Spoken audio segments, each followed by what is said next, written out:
The strange thing about money is that some people have almost none of it and sleep peacefully, and some people have more than they ever imagined and still feel afraid.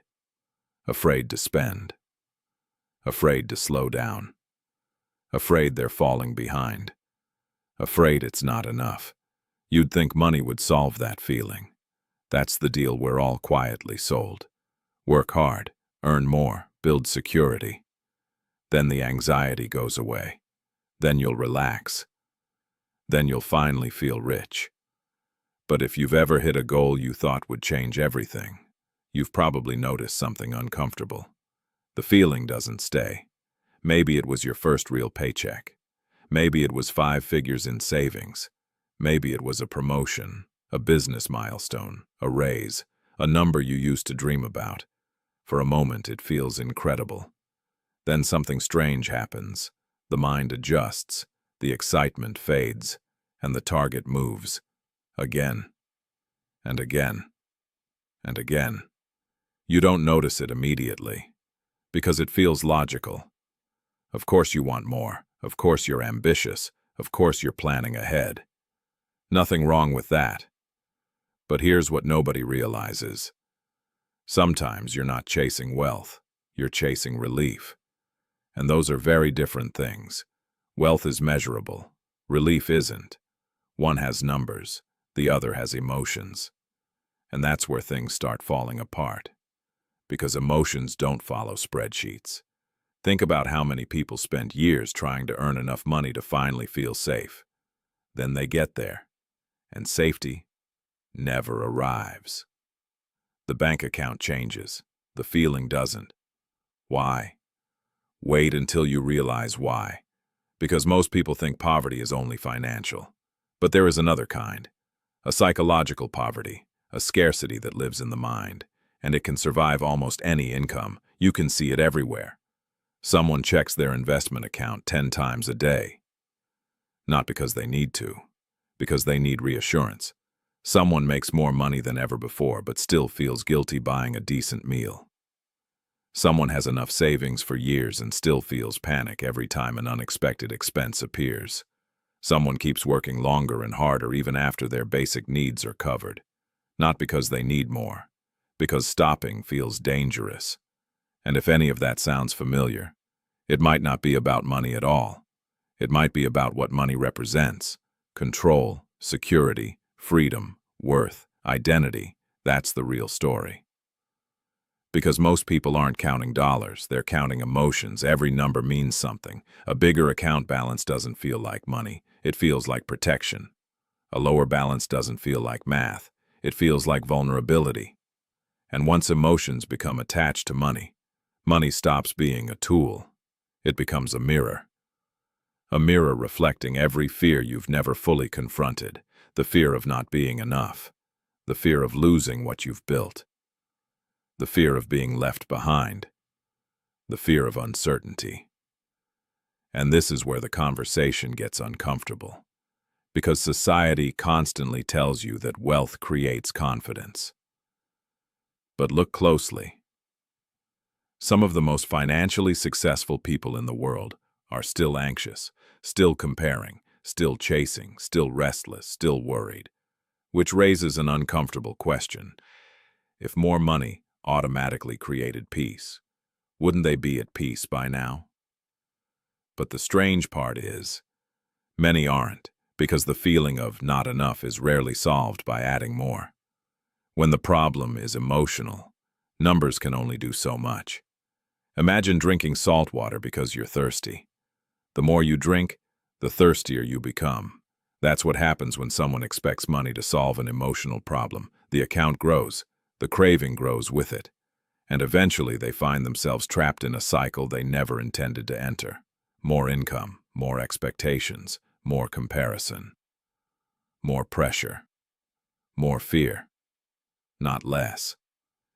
And this changes everything, because now the question is no longer, how much money do I need? The question becomes, why do I still feel poor when I already have more than I once prayed for?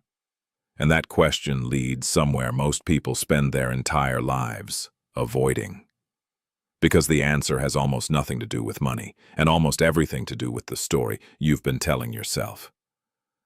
And eventually, you reach a point where you can't ignore the pattern anymore. The promotion arrives.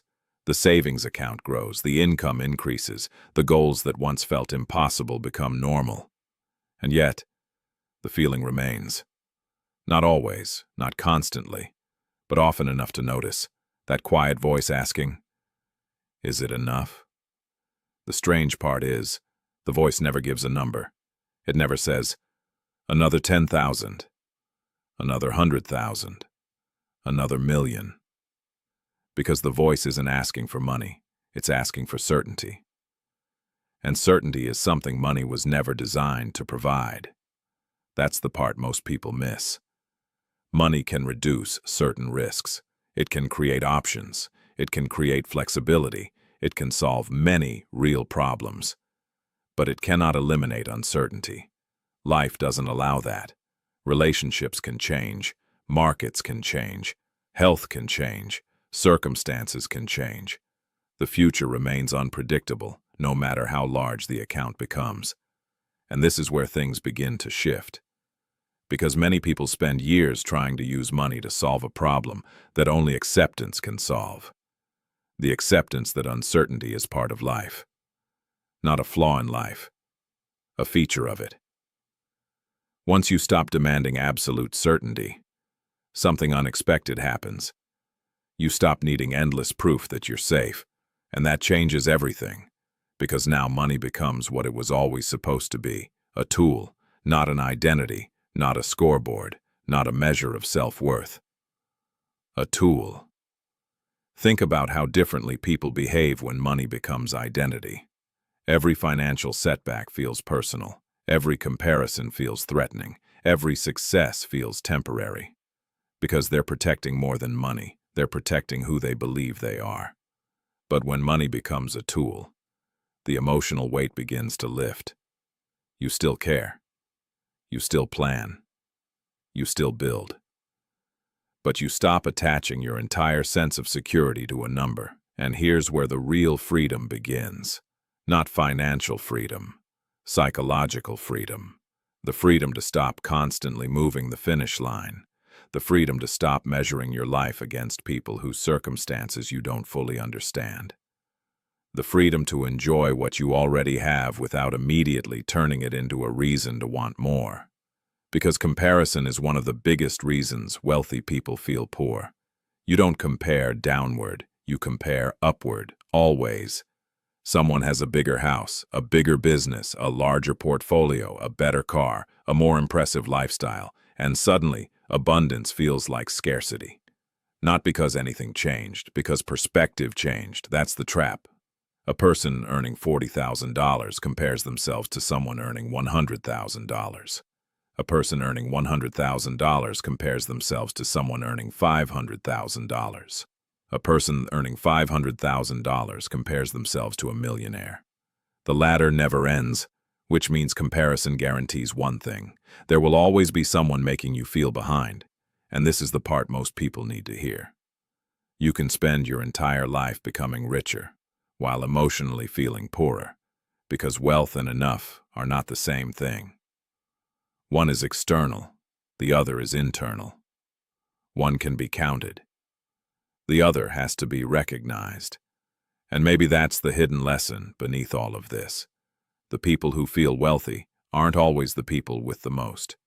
They're often the people who stopped making more the condition for peace. They still grow, still build, still pursue goals. But they're no longer emotionally starving while sitting at a full table. They've learned something most people never learn: the difference between desire and deficiency. You can desire more without believing you are lacking. You can pursue growth without treating your current life as inadequate. You can build wealth without making wealth responsible for your happiness. And once you understand that, the entire game changes. Because now success is no longer about reaching a magical number that finally allows you to breathe. You can breathe now. You can appreciate now. You can recognize now, not because ambition disappeared, because desperation did. And maybe that's what being rich actually means. Not having everything, not buying everything, not proving anything, but waking up without the constant feeling that life is withholding something from you. The realization that enough was never a number. It was a relationship. A relationship with yourself. A relationship with comparison. A relationship with uncertainty. A relationship with what you already have. And if this felt a little uncomfortable, if part of you recognized yourself somewhere in these patterns, maybe that's worth paying attention to. Because some people spend their entire lives trying to become rich and never realize the thing keeping them poor was never their bank account. It was the feeling that nothing would ever be enough.